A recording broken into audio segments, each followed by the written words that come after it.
Coming up on this episode of Nintendo Cartridge Society, we would also trade Yoshi for that cool emo Rabbid. It's dangerous to go alone, so the Nintendo Cartridge Society goes with you.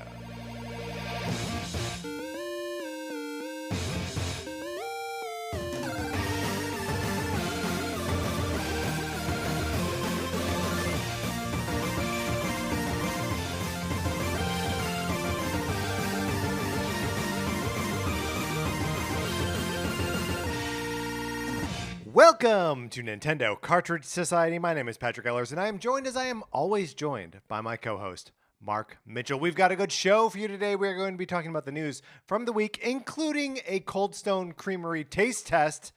And then on Thursday, we're ranking the Robot Masters in the first 3 Mega Man games. But Mark, in the meantime, how you doing? I'm doing great. I have to admit, Patrick, I'm a little hopped up on sugar right now. A little hopped up on sugar. I fear the fall. I fear the crash. Yeah, I feel like we have to get through this episode before the sugar ends. Yeah, it's a race against time at this point. We just to give a little color for our listeners, basically just returned from Cold Stone Creamery. That's right. To do a little taste test that we'll be talking about a little bit later on the show. But that means I've had a lot of ice cream, and I'm feeling it. The thing is, like, I don't know, you and I don't really like indulge in like sweet things. No, not very often. Very often. Kind of because we know that once we start, it's just like we can't game stop. over. We just got to eat until our bellies explode. But look, there are Mario and Animal Crossing, and I'm giving too much information about it up top, and Kirby ice cream flavors, and we had to try them all. We had to. We simply had to. Here's something you don't have to do, but you can do, is get on the list to borrow my copy of Sonic Forces for the Nintendo Switch. All you gotta do is email us at nintendocartridgesociety@gmail.com and give us a mailing address where we can send my copy of Sonic Forces for the Nintendo Switch. I pay for postage both ways. You play as long as you want. It's the Perfect Borrowing Program. Still currently experiencing, I don't know where either of the games are. Which we have been in this scenario before. Which is partially why it takes so long to get it out to new people. But I have faith that they will return. Yeah, absolutely. And I just ask that everyone else also have faith. And I said they because there's also a copy of Untitled Goose Game out there, which is in a Sonic Forces box. The boxes are slightly different. I know the difference between them, but no one else does. It's my little secret. Not even Mark knows the difference. So they'll return to us, and then they'll go back out to you. It's a great time. Get on that list. Another thing you can do is you can leave us a 5-star review on Apple Podcasts, Spotify, or anywhere that you get your podcasts. We appreciate it a ton. It helps people find the show. Patrick and I just like reading the reviews. We like any interaction we have with our listeners, and it is fun to see people's feedback. If you leave us a 5-star review on the US Apple Podcast Store, we will see it, and we will give you a shout out on the show. If you leave us a review anywhere else, we can't see it, but we still want to give you that shout out. So let us know. Send us an email. We want to see it, but we can't. Yes. Like Santa Claus when you're a kid. Yes, that exactly. You want to stay up. We can't stay up late enough to read your reviews on any other platform. No, we're so tired. We try. We're all tuckered out. Right. So because like Santa Claus, we're not able to see you. This is seasonally appropriate. I'm glad that we're talking about Santa Claus in July. We still want to know. Yes. Send us an email, hit us up on Twitter, and so we can give you that shout out. Like Luca Darkwater, thank you so much for the 5-star review on Apple Podcasts. It was a very kind review. So thank you very much for that. They don't all have to be that kind, but like, doesn't hurt. It doesn't hurt. It made me smile. It made me smile too. You texted it to me, Mark, and I said, Sarah, look at this. This is great. Here's the other thing you can do is you can get on our Discord, which is a place where Nintendo Cartridge Society fans are hanging out talking about Nintendo.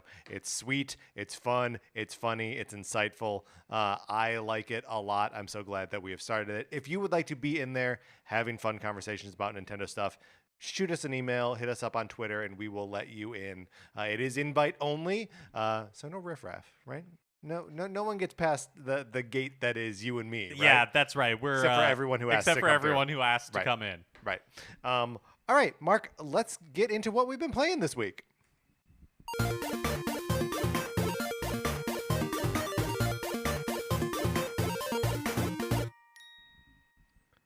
All right. So last week, I was listening to the Rum and Wings tabletop gaming podcast hosted by my buddy Pete Farr.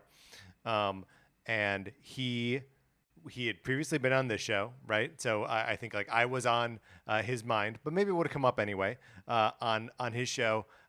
They were talking about high score chase games, and they mentioned Tetris, and he did a little like sidebar to be like, by the way, have you ever seen Patrick play Tetris 99? He's a fiend. And I was like, oh yeah, Tetris 99. Like I'm listening to this podcast and I'm like, yes, that is what I do. You got the itch. I did. I got the itch, and I was like, let me just get back in there. Oh no. And so, you know, I played for a couple hours this weekend. Sarah saw that I was playing, and then she was like, let me get a go at that. So we played. This was like a lost Tetris 99 weekend for us, where we just like, I don't know, probably added another like 10-ish hours to our play clock. My friend Taylor clocked that we were playing Tetris 99 and saw how many hours we had clocked in a total, and he said, Patrick, that's 16 days of Tetris 99. But here's the thing. Here's the real reason why, that's the reason why I started playing this weekend. Why did I put in so much time? I was like, oh, this is tough, and I know the game is tough, but I was like, I'm gonna get a Tetris Maximus this weekend, and we kept getting close. Ooh. Kept getting like in the top 10, a couple second places. We did not land a single Tetris Maximus. No first place victory at all this weekend between Sarah or myself. Wow. Must have been a tough group on Tetris 99 this week. I mean, it was probably A, that, B, we're both rusty. It took us a long time to get Tetris Maximuses in the beginning, but like, I don't know, I still feel like we're pretty good. But anyway, I'm still sore about it. I'm gonna play more of it tonight because like I want to get, when I can get a first place victory under my belt, then I think it'll be out of my system. But like, maybe not. Maybe that just feeds the addiction even more. Speaking of addictions, Mark, I am still playing Dragon Quest Builders 2. Last we spoke, I had just had like a big story moment with Furrowfield Farm. The character that had been like shepherding my guys along on this journey had just been killed by his like old friend from the Church of Destruction. Since then, I have rebuilt the Dia tree, which is like a godly tree, as the portmanteau implies, and like restored the farm to like all of its former glory, and a bunch of us that like built the farm together have now sailed off to other islands to like do it again somewhere else. It's beautiful. I love the game. The fact that I am now away from my first village means that I get to take all of that knowledge into building the second one. And I'm like, okay, this one's going to be different. There's going to be more space here for this. I know where I'm going to plant, where I'm going to plant the tomatoes. I'm not going to have the same weird little hiccups as the last time. And it feels great to bring that knowledge into a new setting. And the game is still throwing new things at me. New expectations for like, there's this giant river that like comes from the mountaintop that like we had to carve and then fill with water. It's just awesome. I could not be happier with how Dragon Quest Builders 2 just gets like better and better as I play. That sounds so fun. How many hours would you say that you are into it? I would say 20. I'm sorry. I am so sorry.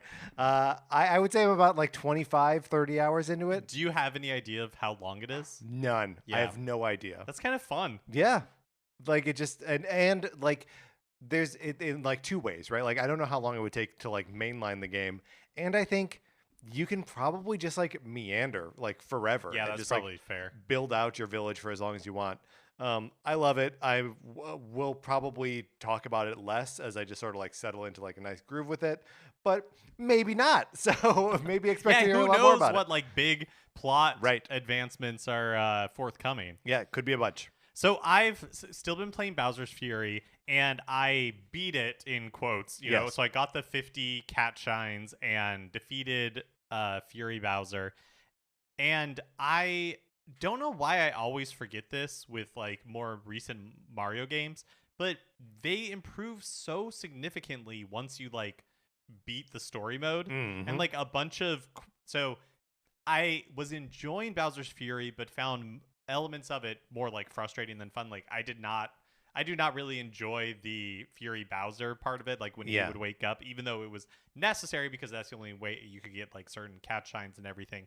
But once you get those 50 cat shines and you've like beat the game, then you get really easy fast travel. It shows you where all like these other cat shines are, like all of this like quality of life stuff happens. Same thing happened when I played like Super Mario Odyssey for the first time, where initially I was trying to get every moon in foolhardy. in the beginning, like dumb, not worth it. And then once you beat it, a billion more moons appear and like a bunch of quality of life improvements. So I have to remind myself anytime I get into a new Mario game, just speed through it. Just mainline it to the end. Through and then it opens up.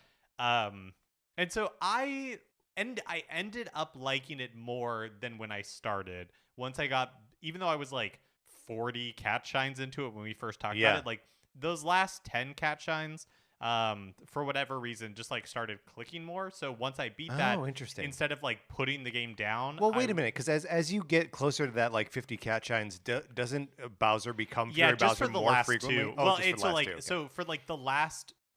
When you get like 47 or 48 shines, he doesn't go away, right? It's always Fury Bowser, and so those last two are a little more frantic. But I don't know what it was. I don't know if it was like, because last time I was not super into like the controls, but so I don't know if that just started clicking more. But anyways, once I hit the 50, I just rolled right into some other ones because like I started having more fun. I guess this is spoilers for Bowser's Fury, so warning.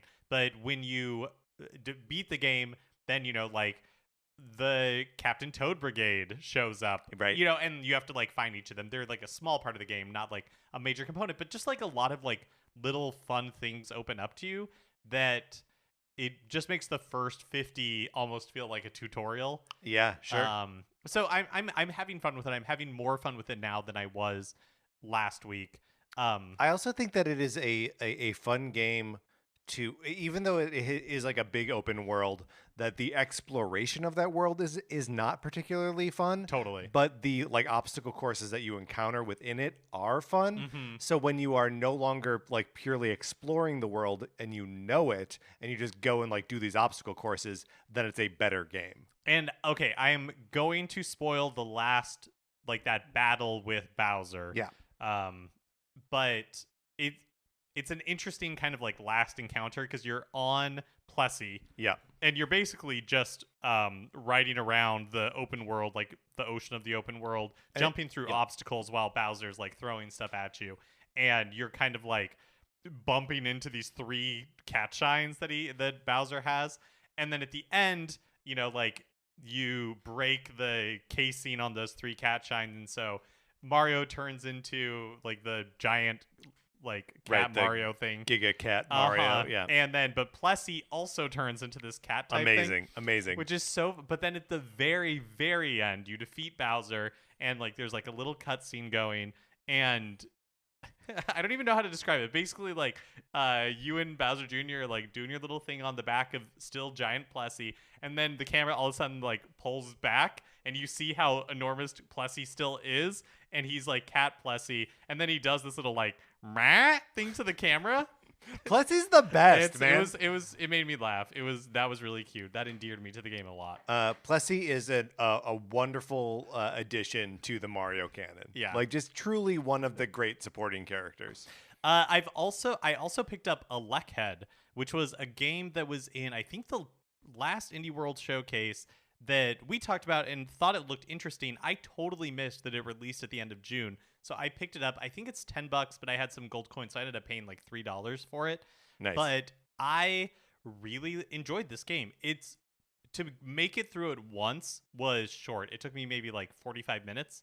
And then that's very short for $10. Yeah, but then I immediately went. But it's not a game that I feel like you're like you get through it once and then you like understand the mechanics and you're like, okay, there's a ton of like hidden stuff that I missed. And so it was short enough that it actually worked great for me. Like I liked that because it was like, okay, like I got through it, I get it, and I immediately felt the like desire to go back into it and like find the stuff that I'd missed. So it's still fairly short. I would say it took me maybe like 4.5 hours to 100% the game, but it's really cool. I want you to play it and finish it, Patrick, so we can talk about the endings of the game. Whoa. Because it's like I don't want to oversell it, but it's like it's interesting. It's not really something that I have seen a lot of other games do the way that ElecHead like approaches multiple endings. What could this mean? Yeah, like and again, it's like so mysterious. You're overselling it, Mark. I know, and I really don't want to because it's not like some like earth-shattering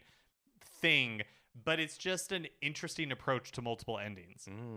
Okay. So, but anyways, really cool, worth checking out. Short, like a 4-hour experience to 100% it, but I am still thinking about it a couple of days later. Like, it really made an impression on me. Well, yeah, I will absolutely check it out.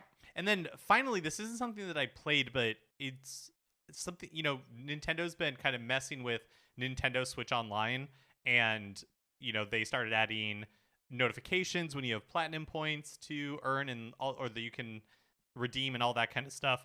But this last week, it ends today. Mario plus Rabbids Kingdom Battle had like a Nintendo Switch Online free trial.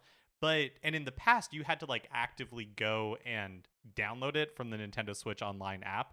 But this time it just showed up in my like squares, like in my apps. Yeah, it showed up in my squares too. I feel like there was a one previous that also did that, where it was just like on my screen. You still would have to download it, but it was just like showing you that it was there with like the little countdown of how much time you have left. Which I think is such a smart and like good way to do it, because before it was so buried. Like I don't know how you would, if you were not tuned into Nintendo Twitter or something. Right. I don't know how you would know that this trial was going on. Yeah, well, they must have seen that people weren't actually, even people who were subscribed to Nintendo Switch Online weren't actually engaging with the free game trials.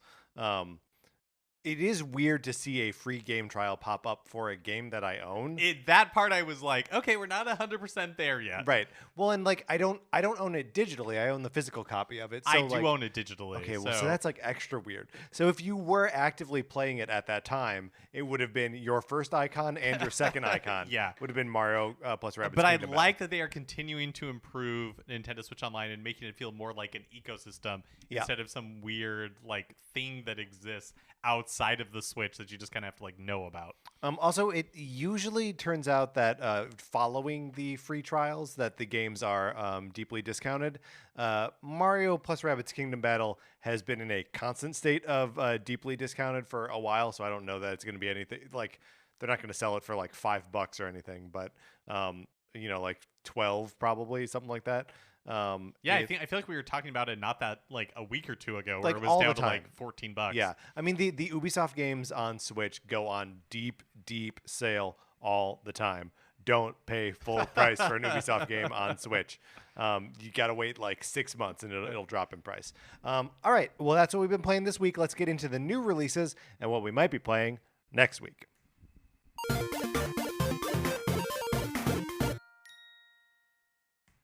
The only thing I really want to call out this week is on Friday, July 15th, we're getting the next release in the Nintendo 64 Switch Online library, and it is Pokemon Puzzle League. This is also the first of these games that was not part of the original announcement of games coming soon. So this is the first one that's like kind of a surprise. Yeah, and I feel like there was some amount of expectation, I don't know from us necessarily, but just out there in the universe, that Nintendo would say, okay, and like here's wave 2. Right. And we're going to like delineate the next 8 or 12 or whatever releases for Nintendo Switch We Online. don't even know when the next Mario Kart tracks are coming. Nintendo doesn't have to tell you anything. I know. So yeah, so I think this is just going to be the way forward. Yeah. That, every couple of months, every month or so, a new Nintendo 64 game is going to show up kind of like out of nowhere. Similar to what the NES and SNES have been. Well, and at this point, it has truly been once a month. So like the cadence is predictable. We just don't have any idea what those games are going to be from here on out. Yeah, I would say predictable for now. I Yes. wonder if it'll continue. I said with have once a been. month. Yeah, definitely.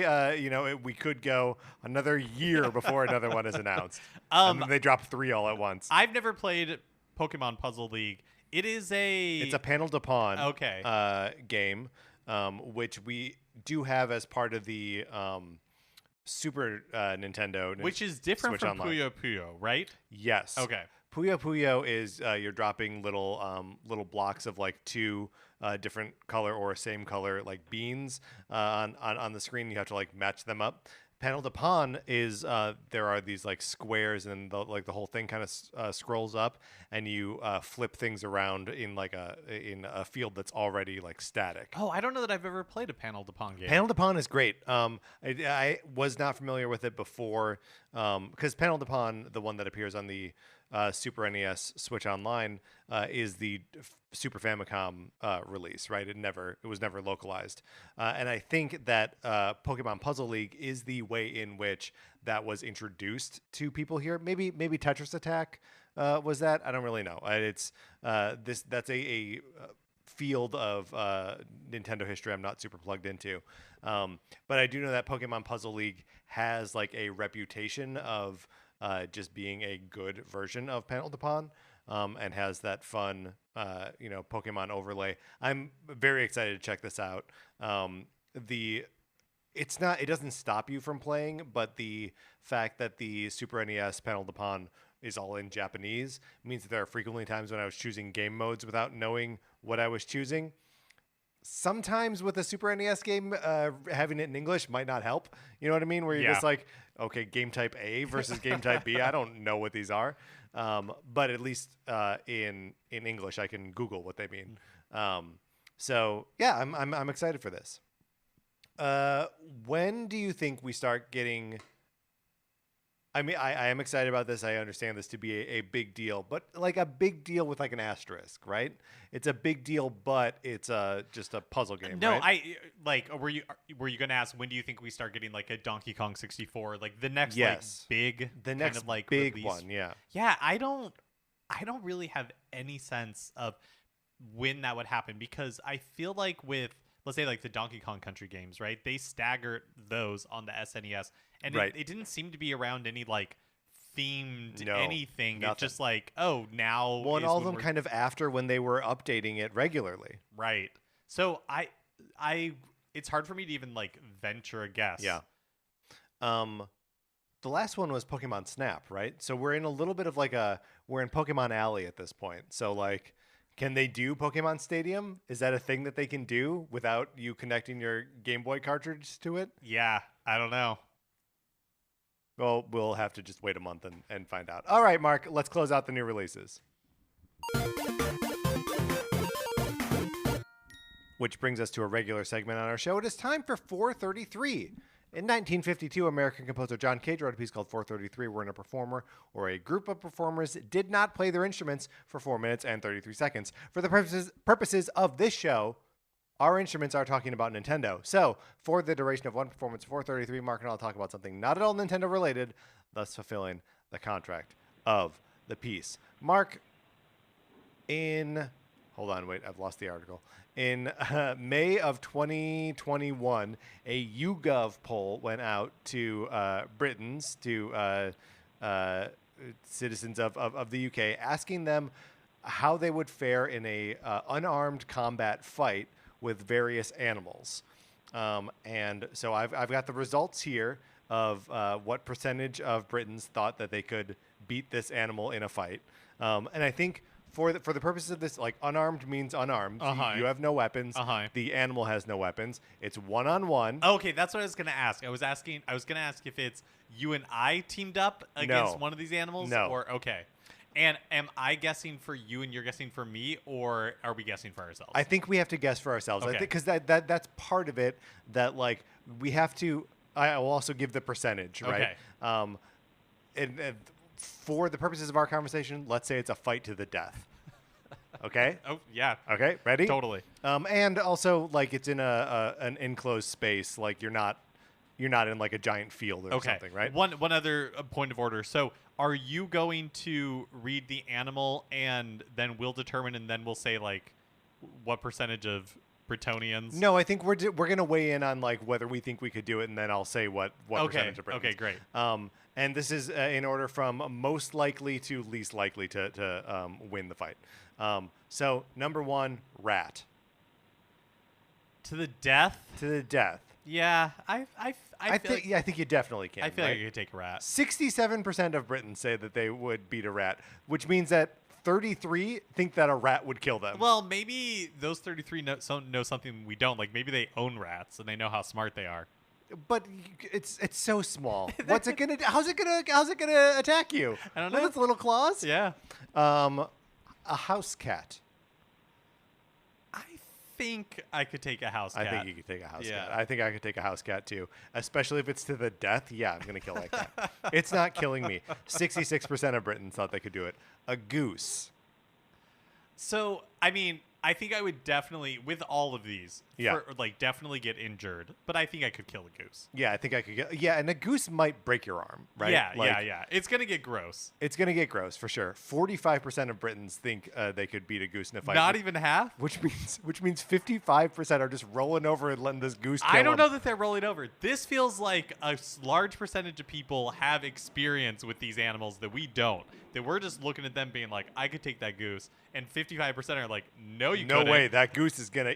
What? What is the goose gonna do? It's gonna gonna- hit you with its wings. You're gonna snap its gonna neck. trip you, and then when No. you're It's how is it gonna trip you? With what? I don't know, its neck. Next up is medium-sized dog. I don't know that I even want to talk about this one. So I feel like the answer is I'm beating a dog, but I hate it. Yeah. When it comes to rats, goose, or what was the other one? House cats. Right. You're like, whatever. When it comes to dogs, don't want to talk about Well, it. no, a dog is a dog. I think, again, to the To death. the death. Ugh. Yeah. It's a mean, grisly question. I apologize for bringing it up. okay, so it must be less than half of Yeah. people from Britain. Do you think you could do it, right? I guess. 38% think that they could beat a dog. See, I feel like we're overconfident. I feel like they're You don't think you could beat a dog, a medium-sized dog. See, I feel like I'm going into these fights with confidence, and there's like 62% of people being like, that person is a fool. I've been in an encounter with the dog. Because like, think about it. If this is like a mean dog, Yeah. yeah, I don't know. If it's a mean dog, I don't you know. can pin it. I Like don't- you can get that mean dog I don't down. know. That's like 40 pounds of fury. Okay, well, 38%. Next up, eagle. No way. Eagle would be hard. Eagle would be hard. Because I feel like an eagle like could fly away and like wait you out, and it's Just got wait for you to talons die. and stuff. It's got talons, yeah. Yeah, I it's don't- gonna I take don't little think swipes so. at you. That's 18%. Oh no, we'll never know the rest of the list. But it only gets crazier from there. And I just want to highlight that. So some of these are all the 2% ones, right? Grizzly bear. 2% of people think they can beat a grizzly bear in unarmed combat. No, you cannot. No. An elephant. You just get smashed so quickly. A lion and a gorilla. No. There's no way. No. Like these. What's wrong with? Why are these people so confident? Yeah, I don't know. I feel like, I'm acting so confident about being able to defeat a rat in hand-to-hand combat to the death. And then You weren't even that confident. 2 weeks from now, you're going to be like, well, Mark is no longer on the show because he encountered a rat in the wild, and that rat... And he just rolled over and gave up. I'm really putting off saying the name of the group that accompanied us today because their name is Ikander Bajork Svig Musiklag. All right, there we go. All right, Mark, enough of that. Let's get into the news.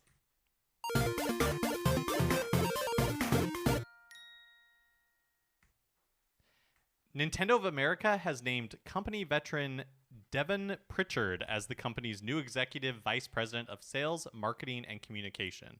She's been acting in this role since November 2021 and has been with Nintendo for 16 years. Okay. So remember at the end of last year, Nintendo closed its California and Toronto offices. Yes. And consolidated where, like, in their California offices, I think in the Bay Area were where sales and marketing was based out of.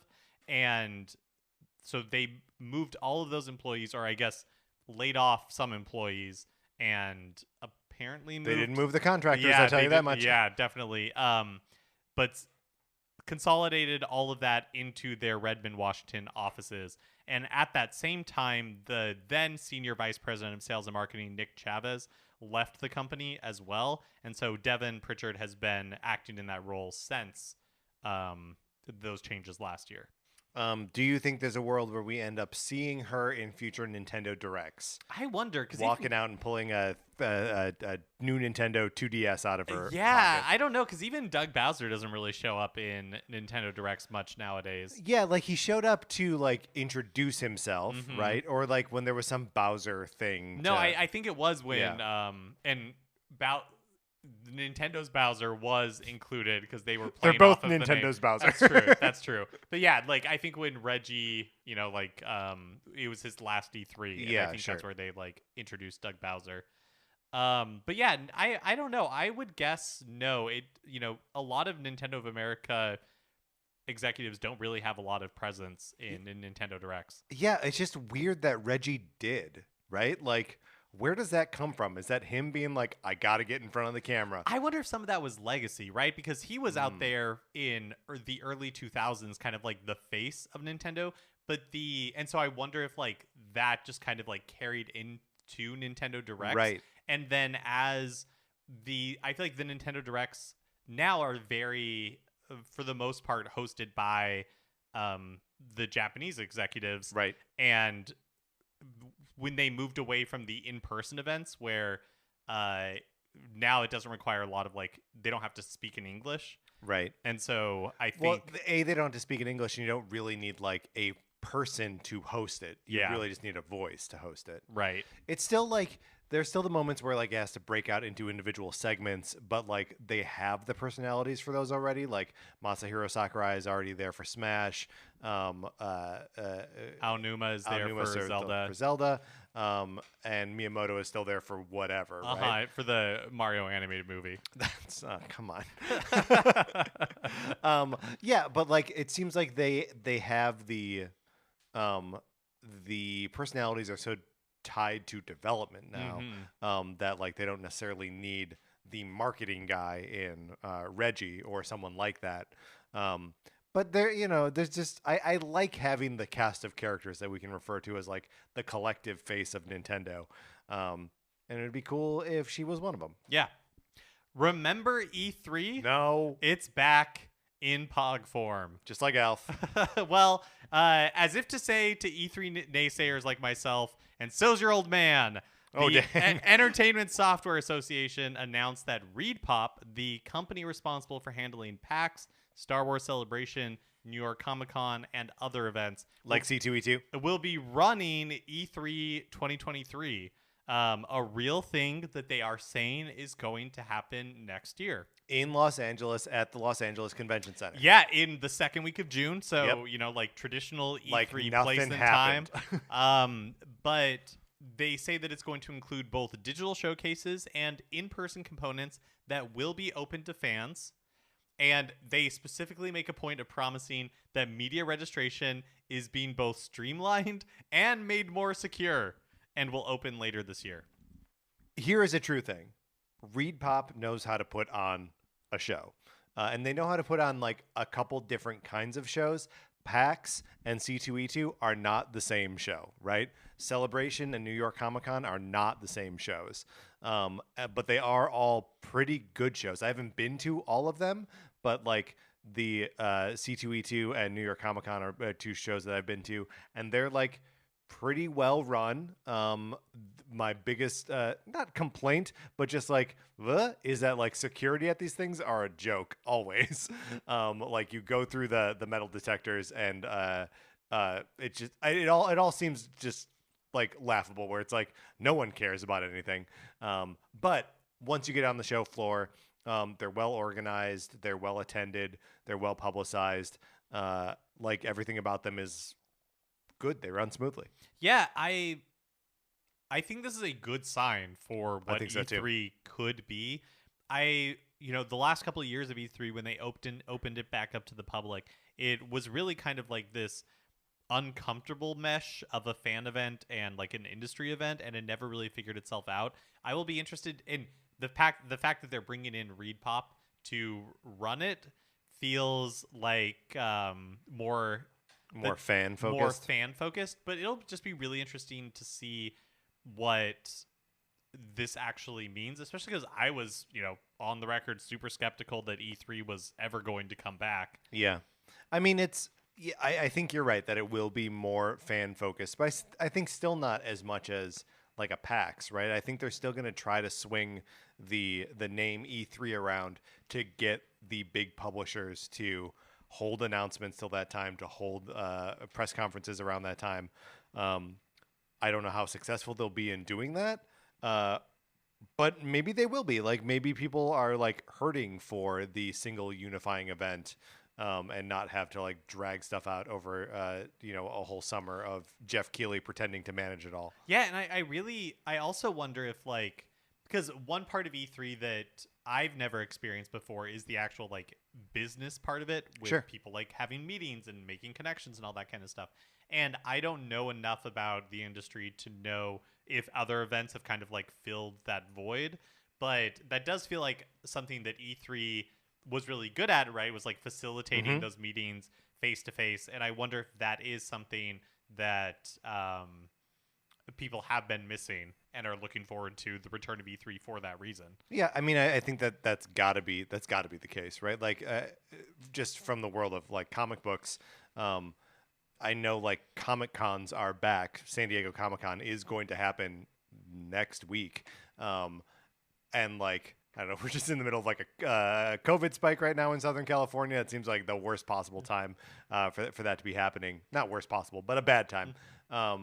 But like, yeah, the industry's hurting for it. Like, the networking opportunities of just being in a space with other people who are doing the same thing is huge. I think they need to come back in all forms. It's, for me, still like, I am nervous about conventions and a lot of people being in the same space all at once. Saw those pictures from Anime Expo a couple weeks ago, and just like people shoulder to shoulder, just like piles and piles of people. Makes me nervous, Mark. All that said, we should try to go to Celebration. Yeah. You mean E3? No, I meant Celebration. But yeah, we should also go to E3. Yeah, we'll be there. If it's at the LA Convention Center, we're going. Yeah. Last week, Nintendo revealed the Splatoon 3 OLED Special Edition. It releases August 26th for $359.99, which is $10 more than the standard OLED model. Splatoon 3 not included. The system is releasing a few weeks before the game comes out. That's interesting. I had not caught that it's $10 more expensive than the regular OLED model. What do you think about this design, Mark? So when I first saw it, it's basically like the right Joy-Con is yellow and green and has like some Splatoon design on it. I don't really know how to describe that. And and then the left one is blue and purple, and with like a nice gradient from one to the other. Yeah. And on the back, they're both polar white, like the white Joy-Con. So that's kind of cool. And then the Switch itself, of course, has like a design etched on the back, and then the dock is white with a Splatoon design and then a yellow like splat on it. When I first saw it, I was like, oh, that like represents Splatoon really well. Like perfectly represents Splatoon. But I don't think it is right for my life. Mark, I am with you 100%. I think it's very nice. I think like it says Splatoon, and if I was like a Splatoon head, I would be like, yes, I'm getting that. But also, I'm not displaying it in my house. Yeah. Do you know what I mean? I'm also not like pulling it out at the airport. Yeah. Right? Like, yeah. It's this weird intersection of like very handsome, not for me. Yeah, it's very Splatoon, which I like. And I used to have, they stopped working, so I had to get new ones, but I had like the pink and green Splatoon 2 Joy-Con before that I was using as like my primary Joy-Con. It's a little bit too much for me. Launching September 9th is a Splatoon 3 Pro controller that'll be $75, and a Splatoon 3 Switch carrying case $75. I don't know if I said that correctly. Yeah, I think you did. For the Pro Controller, and then $25 for the carrying case. The Pro Controller is, the center portion of it is still black and has a Splatoon decor on it, and then like a design, and then the handles, like the grip part of it, one is just a neon green and the other one's a neon blue, but without any of the extra accoutrement of the special edition. It's so interesting that like I do like these designs that are more like colorful, that are more audacious. But just like as far as having it be like a piece of like my everyday life, that's just not. It's not part of the design aesthetic that I'm plugged into, right? Like, my apartment is very like white and gray, with like individual pops of color, right? And like Mark, your place is kind of similar in that regard. You've got a little bit more like wood grain texture. We don't have any of that in my house. But like to insert this in either of our homes would just be out of place, right? I think back to the original. I agree with you. I think back to the original Switch release, and both of us got the just like gray Joy-Con version. Are we boring? We might be boring. The most boring version of the Switch, and I have moved away from that. I've gotten like colorful Joy-Con. Since then, but as have I. My Joy-Con but it are was colorful, like our original choice was not to get the colorful Switch. So yeah, we may just not be fun. We could take down a rat, no problem. No problem. We are killing that rat. But here's the thing: seeing this design made me go, "Oh, I should get the OLED. Like, I should get the normal white OLED." I know that is the thing. Is that the white is so sleek? It really is, and they're fairly available now. Yes, and so for $10 cheaper than this one. I've been very tempted. I mean, speaking of which, so there have, of course, because this has been the case since like 2018, have been rumors of more new hardware coming from Nintendo sometime this year. Oh, seamlessly moving into the next news story. Specifically, the much discussed Pro model. Again, allegedly, rumors, whispers, whatever you want to call it. Bomberman theories. Some are speculating a reveal as soon as this week, so maybe like I won't have to wait long to eat my words. But I'm super, super skeptical. Same. Like, I know we had a new 3DS and a new 2DS that potentially could be the model for something like this, but it just feels like such a wonky time for it to be happening. So, but the reason I bring that up is because I feel the same way where, I have an original model Switch. Yeah. So the battery life on it was never as good as, the first revision that they had. Plus, it's old, and so the battery life is not that great. The screen has seen better days, even though I try to take care of it, but just like putting it in and out of the dock. Just it existing in the world for 5.5 years, like. And so, like, takes its toll. On the one hand, I'm like, I should get an OLED model, but on the other hand, it feels like, well, how much longer can the Switch be? And so, do I just hold out for another 9 months, another year, and just get like whatever the Switch successor is? I mean, if we were to know something by the end of like next week, if we were to know that there was something by the end of next week, then yeah, I would wait for. Sure, I would wait for the next thing. But I mean, I don't know. At some point, you just gotta like. I think it's impressive that we both have stuck with our launch day Switches as long as we have. Well, and the thing that I don't want to happen, and that happened with the 3DS, and I regret, is I have original 3DS XL, and it was long in the tooth, when the new 3DS came out, but it is especially long in the tooth now, and it is impossible to get a new 3DS for like less than $400, and I think we're a little bit ways away. If they announced a new Switch model, I don't think that the existing OLED model would go away, but then I would be spending like $700 or whatever to get both. And so, but I just worry about getting stuck with this original Switch when in a couple of years I'm going to wish I had upgraded to like newer hardware that will live a little bit longer. Yeah. But if the next like Switch thing, if the next hardware, this Pro model, which won't be called Pro, if that's just like a stronger Switch, then the OLED becomes irrelevant. That's true. If it becomes if it's like a PlayStation 4 Pro, where it plays all of my Switch games, but just can up-res them to 4K or whatever. If it truly loses no features, then like I said, the OLED is irrelevant. Then the revision is irrelevant. Just the new one matters. So the thing is, so I still don't know what to do. I've been playing my Switch way more in handheld mode, I would say, for the past year than I ever did before. Before it was all TV, but more recently I've been playing it a lot in handheld mode, and that's just another reason to upgrade to the OLED.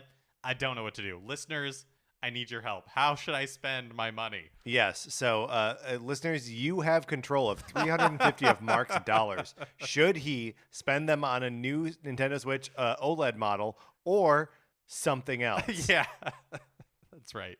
That's right. I'll wait the 2 weeks and then make a decision. After going offline suddenly back in March, the Wii and the Nintendo DSi shop channels are back online. Other than a vague statement a few months ago about maintenance, Nintendo has never really commented on why they were down, but they're back. You're able to download your previous purchases again. You can't buy new games. You know, that functionality has been shut off for quite some time.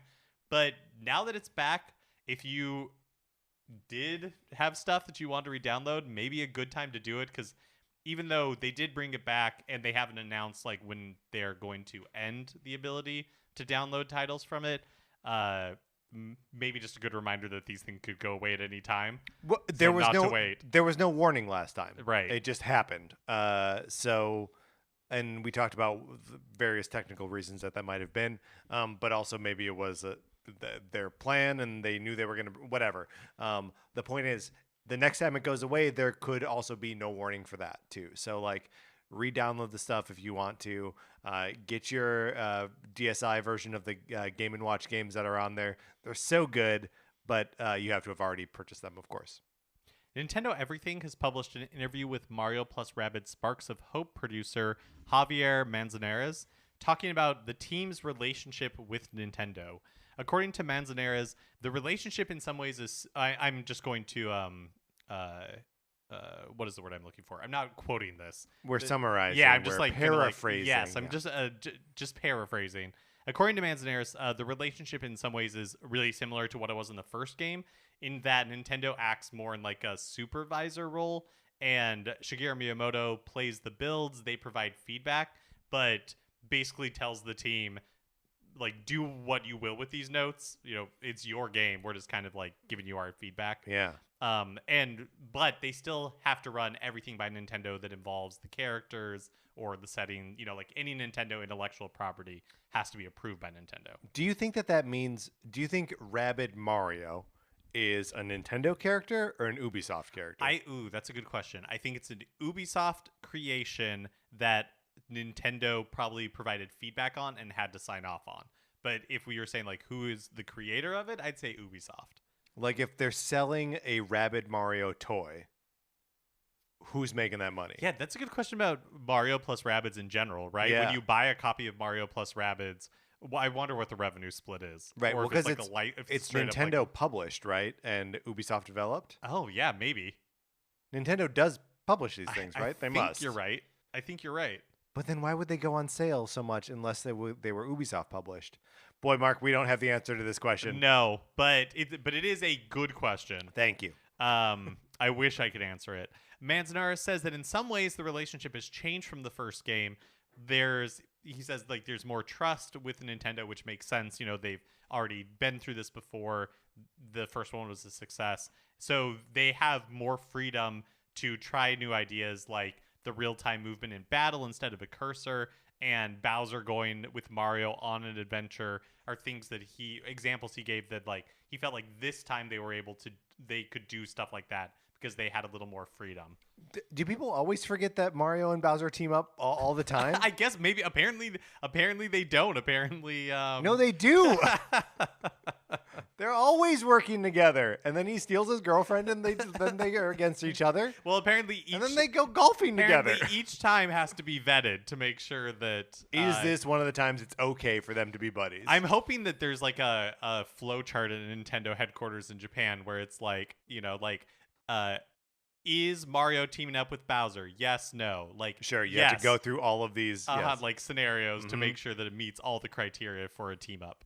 It's just so funny because the the two places where I feel like it happens all the time are sports games, obviously, just because you can pick your teams, and RPGs. That Yeah, I guess I feel like they don't team up very often. Like in a story-driven game. sure. I'm just Super Mario RPG. They do team up. Mm-hmm. He's one of 5 party members. And then Bowser's Inside Story. They're teamed up. Are those the only 2 examples I have? Yeah. Maybe they are. But also, a lot of those games don't have parties bigger than, I guess, the Mario and Luigi games. The party is always just Mario and Luigi. Sometimes baby versions of themselves, and sometimes Paper Mario. So it's an exclusive club there, is what I'm saying. Mm-hmm. So Yeah. I only have 2 examples. And neither of those developed by Nintendo. True. Yeah. So both probably had to be vetted very carefully. I didn't clock it in the recent trailer for Sparks of Hope or or in the reveal trailer or anything, but Yoshi isn't a playable character anymore. And neither is Rabbid Yoshi. Both Right, yeah. Both of those Yoshis are not part of the game. Mark, I did clock this because I remember thinking, good. We were talking about, we know we ranked the Rabbids at some point. Yeah, like a year ago. So you can go back and listen to that. But I, at present, do not hold a very high opinion of Rabbid Yoshi. We were trying to listen to scrub through the episode to get to the We just wanted the ranking. The final right. ranking, and we couldn't find it. We couldn't find where in the episode we wrapped this thing up. And I know we love to recap those Yeah. but maybe we didn't do it. I don't know. Yeah, I don't know either. But in the part we were scrubbing through, it did not sound like Rabbid Yoshi was ranking very high. No. Because we were constantly putting things above it. So. That's right. But yeah, surprise to me, Manzanares doesn't address this directly in the interview with Nintendo Everything, but does say that the team working on the game had a goal of including 9 characters. And so I guess with the addition of Edge, Bowser, and Rabbid Rosalina, somebody had to get cut. I think it's very funny that it means that regular old Rosalina is not a playable character in the game. I think that's very funny. That is. But I guess that is interesting. And we haven't seen a Rabbid Bowser, right? That's right. Yeah. But here is a true thing that I think everyone needs to be more comfortable with is not every character that is in one version of the game needs to be in the sequel version of the game. Feels like you're speaking directly to Daisy fans. I'm in sports games. This feels very pointed. No. Yes. No, I just think that generally speaking, it is okay to have a weird random sampling of Mario characters in a game. And some of the gameplay functionality of the Yoshi Rabbid and Yoshi will be present in the forms of these other characters that are in here. That'll always be true. Yeah, I would give up Yoshi for Edge any day. Totally, absolutely. Oh, and I would give up Rabbid Yoshi for either Rabbid Rosalina or regular old Bowser. Do you think that in hand-to-hand combat, to the death, I could beat a Yoshi? You could beat a Yoshi. How tall is Yoshi? I feel like I'm gonna guess canonically he's 4 feet tall. That's pretty big. And he's got that tongue going. He's got that tongue, and the tongue then is what, And he could eat us and turn us into 6 eggs feet and long? then pummel us to death. Yeah, no, there's no way. I'm dropping it in an instant. Yeah. A baby Yoshi though. Oh yeah, I could punt that thing I out could smash right out that of thing's there. skull in, no problem. Finally, Cold Stone Creamery has 3 new Nintendo-inspired desserts. Mighty Pink Puff, which is celebrating Kirby in the Forgotten Land. Island Getaway, celebrating Animal Crossing New Horizons. And Superstar Sprinkle Blast, celebrating Mario Party Superstars. I don't know how long this lasts, but Patrick and I took no risks. And just before recording this, other than the risk of contracting COVID by going to a Cold Stone Creamery, going to a Cold Stone Creamery, we went to Cold Stone Creamery, and attempted to buy all three. We succeeded in We buying succeeded in buying some version a of all three. version of all three. We to said taste test. we'd like all the Nintendo ones, please. But there was a sign at the counter saying we are out of chocolate ice cream, we are out of the cake batter ice cream, and those are two of the bases. Those are the bases for the Animal Crossing New Horizons and for the Mario Party Superstars ice cream. Yeah. And so the ice cream person, artist, Sculptor? yeah, sculptor at Cold Stone offered other alternatives that we could use that were like close. And so we tasted a version of all of these. The Mighty Pink Puff, which is the Kirby one, is strawberry ice cream, strawberries, mini marshmallows, and caramel. No, let's just talk about this one because it was the best one. I thought it was going to be disgusting. Because it sounds like mini marshmallows, strawberry ice cream, caramel. Yeah. Like, what are we doing here? No. But genuinely a delight. It was hands down the best. It for was sure. light. It was sweet. It was fluffy.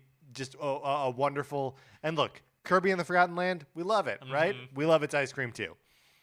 Island Getaway, chocolate ice cream, strawberries. I don't think ours had strawberries. Strawberries, banana, and whipped topping. Okay, so this is where things start to go real wrong. Because they didn't have chocolate ice cream. So, like, they don't have the main ingredient. Is that going to make the whole thing fall apart? Well, so they had chocolate, I don't know what you would call it, made with silk, so almond milk. Right. And tasting it by itself, this one was disgusting. Yeah. Tasting it by itself, it tasted like chocolate ice cream. So I don't really know where this one went wrong. Maybe I just don't like chocolate ice cream and banana.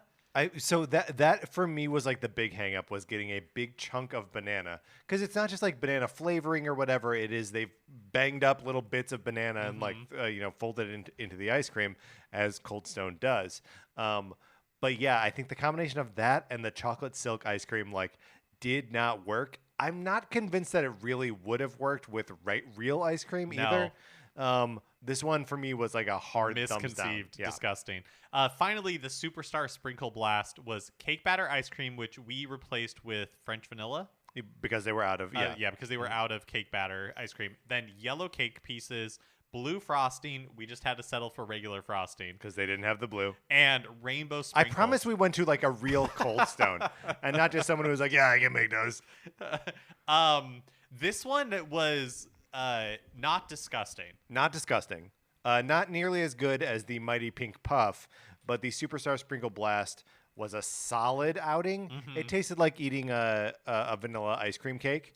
And I wonder if like the ice cream itself being the cake batter, if it would have been too much. Yeah, I actually think, I mean, we will never be able to say this for sure, but I do wonder. Because we are not going back. I do wonder if we got the improved version I think by we did. not getting cake batter ice cream. Here's the thing. I did miss the blue frosting. It would have. Because the frosting that we got was just white, right? So it was like... Yeah, I'm assuming the flavor profile would have been the same, but Yeah, the but blast of color. it would have been a blast of color. A feast for the eye. We see the pictures of it and we're like, wow. Yeah. But then we got the actual cup and it's just like white with sprinkles on it. Uh-huh.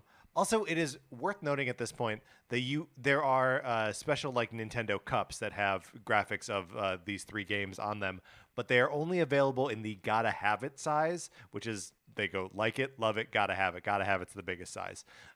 We ordered 3 like it's because we're 2 grown men who are crashing right now from the sugar high of eating this ice cream. And we were already ordering 3 of them. We're already ordering 3 of I them, basically begged my husband to come with us. So and he that way- wouldn't do it. So that way we could have 3 grown men buying 3 ice creams. Then we could pretend that it wasn't like some weird thing that we were like, we want all the Nintendo ones. But we did that. We didn't finish any of these. No. Um, But we could have. We could have finished. We could have destroyed that Mighty Pink Puff. the Mighty Pink Puff is so good. Yeah. If you are interested in getting any of these, I would say go for the Mighty Pink Puff. And I know it sounds disgusting. We know that, but it's good It's anyway. good, yep. All right, Mark, let's close this out. All right, that is going to do it for this episode of Nintendo Cartridge Society. Remember, please rate, review, and follow us at Apple Podcasts or any other podcast platform where you can either rate, review, or follow us. or favorite us or whatever. If you like the episode, you should share it on Facebook or Twitter or wherever you share things. It helps us out tremendously when you tell someone else to listen to the show. You can follow us on Twitter. I'm at Patrick_Ellers. Mark is at MKE Mitchell, and the show is at Nin Cart Society. You can also get on that Discord if you are reaching out to us there. Talk to us there. Anthony DeLuca made our logo. Our theme music is provided by 8-Bit Betty. You can get more of his music by going to 8bitbetty.com or by listening right now.